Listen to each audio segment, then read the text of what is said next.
हम सब यहाँ उपस्थित हैं और हमें ये पहचानने की ज़रूरत है कि हमारे संगठन के सामने एक बहुत बड़ी चुनौती है। उस चुनौती का सामना हम कैसे करेंगे, इसी के लिए हम इकट्ठे हुए हैं और 3 दिनों से चर्चा चल रही है। इसके बारे में मैं कुछ एक दो अपनी बातें कहना चाहती हूँ। ख़ास तौर से उन कार्यकर्ताओं के लिए जो देश भर में हैं लेकिन आज यहाँ उपस्थित नहीं हैं। देखिए, कांग्रेस का कार्यकर्ता कौन है? वो अनोखे लाल है जो इस झंडे को लेकर कन्याकुमारी से कश्मीर तक चला। वो दिनेश है जो आज दिख नहीं रहा है, जो इसी तरह से देश के ध्वज को लेकर नंगे पांव चला। कल किसी ने नसीब पठान जी का नाम लिया, उत्तर प्रदेश के एक नेता थे। आजीवन कांग्रेस के प्रति उन्होंने निष्ठा दिखाई। उसी तरह से मैं कई नाम ले सकती हूँ। कल जब शोक प्रस्ताव हुआ, ईश्वर चंद्र शुक्ला जी का नाम नहीं लिया, लेकिन ईश्वर चंद्र शुक्ला जी, उनको टिकट नहीं मिला चुनाव में, फिर भी वे प्रचार किए और प्रचार करते करते उनका देहांत हुआ। मैं पच्चू पासी का नाम ले सकती हूँ, जो रोज़ सुबह वही सफ़ेद जूते पहनकर गांव-गांव जाते थे, कांग्रेस के लिए प्रचार करते थे, कांग्रेस का झंडा फहराए रखे। उनका भी देहांत हुआ। यूपी में हम मजाक में कहते हैं कि एक लाइफ लॉन्ग कांग्रेस सफरर होता है। जो यूपी के कार्यकर्ता हैं ये समझेंगे ये बात। जो कार्यकर्ता आजीवन अपने वजूद के लिए संघर्ष करता है, वो मैं आज थोड़ा उसके पक्ष में बोलना चाहती हूँ। और मैं कहना चाहती हूँ कि जब भी हम ऐसे इकट्ठे होते हैं तो हम नए नए प्रस्ताव लाते हैं और ये सही है। हमने कहा है कि मंडल तक हमें अपना संगठन बनाना है, ब्लॉक तक बनाना है, नए लोगों को जोड़ना है, लेकिन ये कर्मकांड नहीं होना चाहिए। ये प्रस्ताव कागज़ पे नहीं रहना चाहिए। इसको करने के लिए हम सबकी जिम्मेदारी बनती है कि हम गांव-गांव जाएं, ब्लॉक जाएं और अपने संगठन को मजबूती से बनाएं। भारत जोड़ो यात्रा निकली, श्री राहुल गांधी जी बैठे हैं। उन्होंने कांग्रेस की विचारधारा की एक लंबी लकीर खींच के दिखाई, जो बहुत समय से नहीं हुआ था, उन्होंने करके दिखाया। पूरे देश ने देखा कि कांग्रेस का कार्यकर्ता, कांग्रेस का नेता किस लिए खड़ा है, किस विचारधारा के लिए लड़ रहा है, उस विचारधारा का मतलब क्या है। ये काम भारत जोड़ो यात्रा ने किया। देश भर से लोग आए, कन्याकुमारी में आए, केरल में आए, मध्य प्रदेश में आए, हर जगह जहाँ जहाँ यात्रा गई वहाँ आए। जब कश्मीर में थे तो मैं कुछ महिलाओं के साथ खड़ी थी, यात्रा का इंतज़ार कर रहे थे हम। उन महिलाओं ने मुझे कहा कि 3 सालों से उनको घर से निकलने की हिम्मत नहीं थी, लेकिन इस यात्रा ने उन्हें हिम्मत दी, वे बाहर आए। तो ये हिम्मत दिलाना, ये हम कांग्रेस जनों का काम है, जो समझ रहे हैं कि देश में गलत हो रहा है, जो देश की राजनीति को देखकर समझ रहे हैं कि जो हो रहा है वो ठीक नहीं है। उनको एक प्लेटफॉर्म देना, उनकी आवाज़ को बुलंद करना हमारा काम है। जो नहीं समझ रहे हैं उन्हें भी समझाना, उनके पास जाना हमारा काम है। तो ये एक बहुत बड़ी जिम्मेदारी है। हमें अपने गिले शिकवे अलग करने पड़ेंगे, एकजुट होकर लड़ना पड़ेगा। हमें दिखाना पड़ेगा इस देश को कि आज नौजवानों के पास रोज़गार नहीं है। जितने भी विज्ञापन हैं, जो भी दिखा रहे हों, जहाँ जहाँ हम जाते हैं रोज़गार नहीं है। रोज़गार क्या, जो नौजवान परीक्षा देते हैं भर्ती के लिए, वो घोटालों में उलझे हुए हैं। उसके लिए क्या प्रस्ताव है हमारा। ये कांग्रेस पार्टी इन 3 दिनों से जितने भी प्रस्ताव ला रही है, जैसे किसानों के लिए मैं आज पढ़ रही थी कि एक प्रस्ताव है कि न्याय योजना की तरह हमें किसानों के लिए एक योजना बनानी है। तो ये सब बातें पब्लिक तक पहुंचाना हमारा काम है और इसमें आपकी बहुत अहमियत है। तो एक साथ हमें काम करना पड़ेगा, चाहे महिलाओं के लिए, उनके विकास के लिए, चाहे ये समझाना कि जबकि देश का किसान आज कर्ज में डूब रहा है, मुश्किलों से घिरा हुआ है, लेकिन ज़मीन प्रधानमंत्री जी अपने दोस्तों को मुफ्त में दिलवा रहे हैं। आज हमें देश को दिखाना पड़ेगा कि किस तरह कुछ गिने चुने उद्योगपति आगे बढ़े जा रहे हैं, उनकी आमदनी दुगनी 3 गुना बढ़ती जा रही है और किसान की आमदनी कम होती जा रही है, नौजवानों के रोजगार कम होते जा रहे हैं, महंगाई बढ़ती चले जा रही है, किसानों को कर्ज माफ नहीं होते लेकिन बड़े बड़े उद्योगपतियों के होते हैं। ये सब बातें हमें पब्लिक में ले जानी है।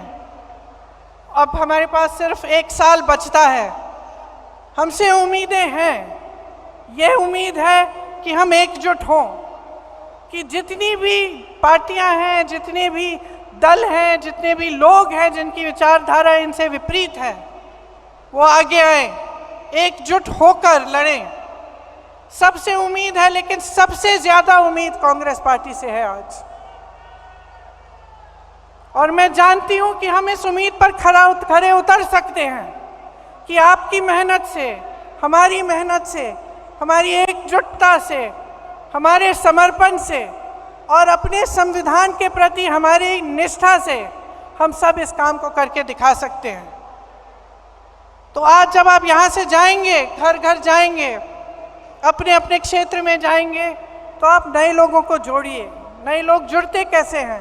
विचारधारा से जुड़ते हैं, जज्बातों से जुड़ते हैं और आपका मिसाल देख के जुड़ते हैं। तो हमें मिसाल बनना चाहिए कि राजनीति कैसे होनी चाहिए, किस तरह से हमें अपनी राजनीति करनी है। जब जब चुनाव आता है तो ऐसे मुद्दे उठते हैं जिससे जनता का कोई मतलब नहीं है। क्यों कह रही हूं कि मतलब नहीं है? क्योंकि जब रोजगार की बात होती है, युवाओं की बात होती है, महंगाई की बात होती है, तो इन मुद्दों पर चुनाव लड़े जाने चाहिए कि किस तरह से विकास होगा, भविष्य में हम क्या प्रस्ताव रख रहे हैं, कौन सा सकारात्मक कदम हम उठाने जा रहे हैं। ये हमारी राजनीति होनी चाहिए। और आजकल की जो राजनीति है, जो देश का माहौल है, जो नकारात्मक है, उससे हमें ऊपर उठना पड़ेगा और हमें सकारात्मक तरह से भविष्य के लिए अपने प्रस्ताव रखने पड़ेंगे और अपनी बात रखनी पड़ेगी। मुझे पूरी उम्मीद है कि हम इस लड़ाई में सफल होंगे, क्योंकि हम मजबूत हैं। आज भी अगर आप सब यहाँ बैठे हो, इसका मतलब है कि आप पार्टी के प्रति समर्पित हो और आप निडर हो। हमारे तमाम नेताओं पर, कार्यकर्ताओं पर इस सरकार ने दमन किया है। आज भी, कल भी छत्तीसगढ़ में रेड लगवाए, एजेंसियों के द्वारा क्या क्या नहीं किया, लेकिन आज भी हमारे नेता खड़े हैं, आज भी हमारे कार्यकर्ता खड़े हैं। और मैं जानती हूं कि आपका संघर्ष क्या है।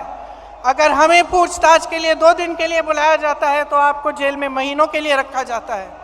अगर हमें पुलिस घसीट के ले जाती है तो आप लाठियां खाते हैं। तो हम जानते हैं कि आप में कितनी हिम्मत है। अब देश को भी ये हिम्मत दिखानी है, देश के संविधान के लिए, लोकतंत्र के लिए और एक मजबूत भविष्य के लिए हमें सबको इकट्ठे लड़ना है। आप सबको बहुत बहुत धन्यवाद। जय हिंद, जय कांग्रेस। पार्लियामेंट हाउस में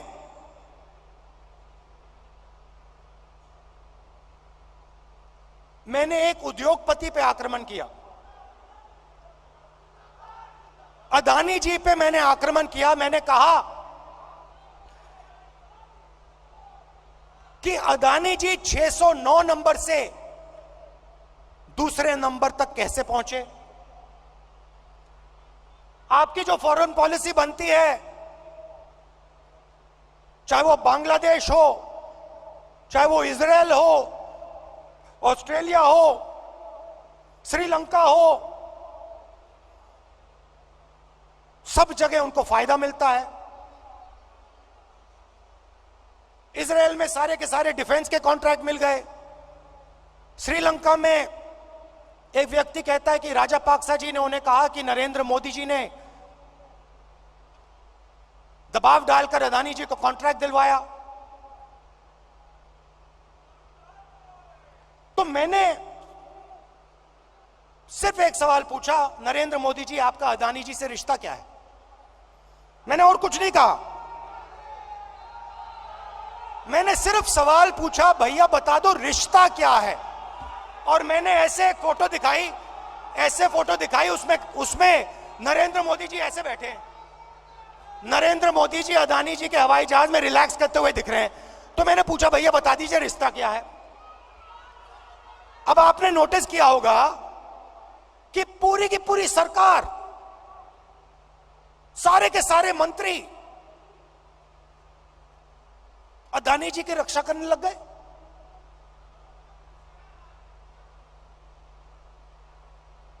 अदानी जी की रक्षा करने लग गए।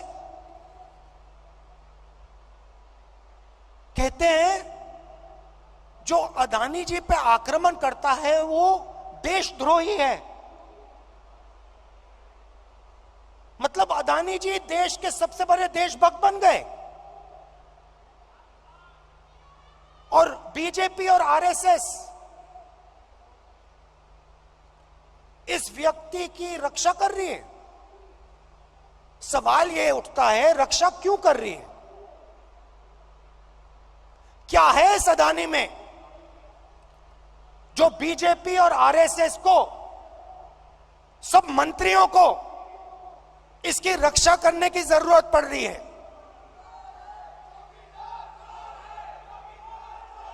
नहीं, सुनिए, और सबसे बड़ा सवाल ये जो शेल कंपनीज हैं,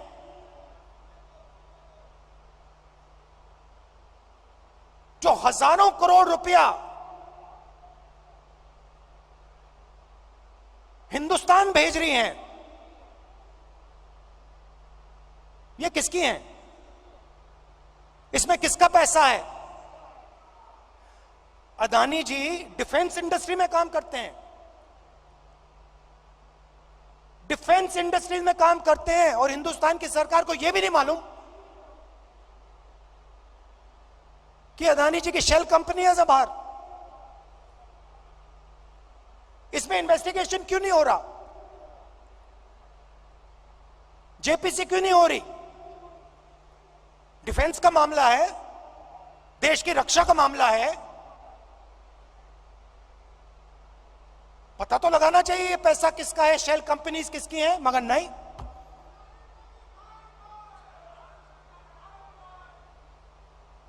तो ये बहुत बड़ा सवाल है। एलआईसी का इन्वेस्टमेंट है, उनका नुकसान हुआ है। ऑस्ट्रेलिया में फोटो दिखती है, नरेंद्र मोदी जी बैठे हैं, स्टेट बैंक चेयरमैन बैठे हैं, वहां के चीफ मिनिस्टर बैठे हैं, अदानी जी बैठे हैं एक मेज पर। स्टेट बैंक $1 बिलियन का लोन दे रहा है। नरेंद्र मोदी जी उस मेज पे क्यों बैठे हैं? क्या लेना देना नरेंद्र मोदी जी का स्टेट बैंक और अदानी के बीच में? क्या लेना देना? तो ये सवाल है, और ये सवाल मैंने पूछे, नरेंद्र मोदी जी से पूछे, बहुत सीधा जवाब था, कोई रिश्ता नहीं है। सिंपल सा जवाब था। हमने पूछा रिश्ता क्या है, नरेंद्र मोदी जी कह सकते थे कोई रिश्ता नहीं।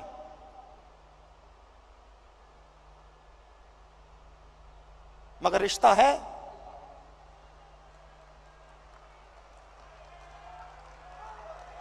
रिश्ता है। भाइयों और बहनों,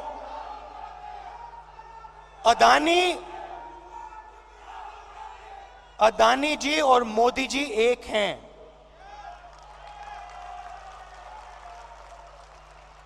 एक हैं। और देश का पूरा धन एक व्यक्ति के हाथ में जा रहा है। Airports, ports, defence, infrastructure, storage, agricultural storage, सेब, हिमाचल प्रदेश में सेब, कश्मीर में सेब, पूरा का पूरा धन एक व्यक्ति के हाथ में जा रहा है। और जब हम प्रधानमंत्री से पूछते हैं ये 609 से 2 कैसे पहुंचा, बस ये बता दीजिए रिश्ता क्या है, हमारी पूरी की पूरी स्पीच एक्सपंज हो जाती है। खारगे जी की पूरी स्पीच एक्सपंज हो जाती है। अदानी जी के बारे में हिंदुस्तान के पार्लियामेंट हाउस में सवाल नहीं पूछा जा सकता है। हम पूछेंगे, एक बार नहीं हजारों बार पूछेंगे, रुकेंगे नहीं जब तक सच्चाई नहीं निकलेगी। अदानी जी की सच्चाई नहीं निकलेगी तब तक हम नहीं रुकेंगे।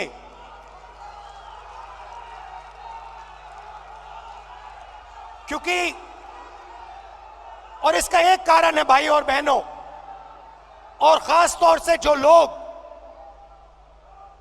अदानी जी की कंपनी में काम करते हैं उनसे मैं कहना चाहता हूं, ये आपकी जो कंपनी है ये देश को नुकसान पहुंचा रही है। ये देश के पूरे इंफ्रास्ट्रक्चर को छीन रही है।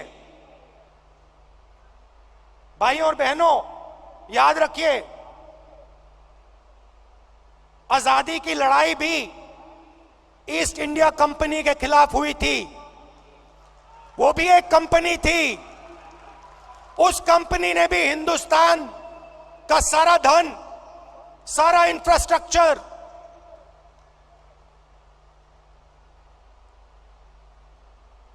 पोर्ट्स, सारा का सारा उठा लिया था। इतिहास रिपीट हो रहा है, इतिहास रिपीट हो रहा है।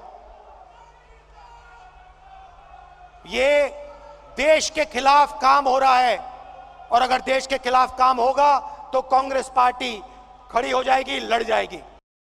देखिए, जो छत्तीसगढ़ में 2023 में नवंबर में चुनाव होने वाली है, यहाँ तो हम लोग पूरे बहुमत से दोबारा आएंगे नहीं, लेकिन 9 स्टेट में भी चुनाव होने जा रहे हैं, वहाँ भी हम आएंगे। क्योंकि राहुल गांधी जी का जो भारत जोड़ो यात्रा, नफरत के बाजार में मोहब्बत की दुकान खोलकर जिस तरह से एकता और एक सूत्र में बांधने का काम किए, कन्याकुमारी से कश्मीर तक, हमारे राहुल जी के नेतृत्व में 2024 में भी लोकसभा चुनाव हम जीतेंगे।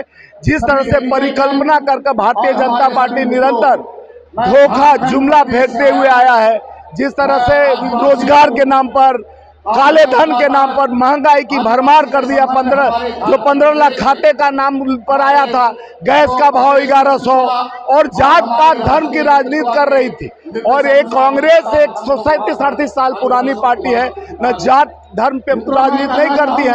हम एकता और अखंडता भाईचारे पे राजनीति करते हैं। हमारी पार्टी हमेशा अंग्रेजों से लड़के सत्ता में आई थी, अंग्रेजों से लड़के आई थी।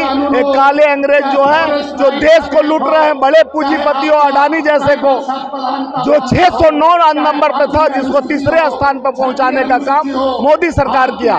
पूरे पार्लियामेंट संसद भवन में बार बार कहा गया कि अडानी पर चर्चा कीजिए। हमारे नेता राहुल गांधी जी निरंतर अडानी पर चर्चा करने की बात करें तो पार्लियामेंट रद्द कर दिया जाता है।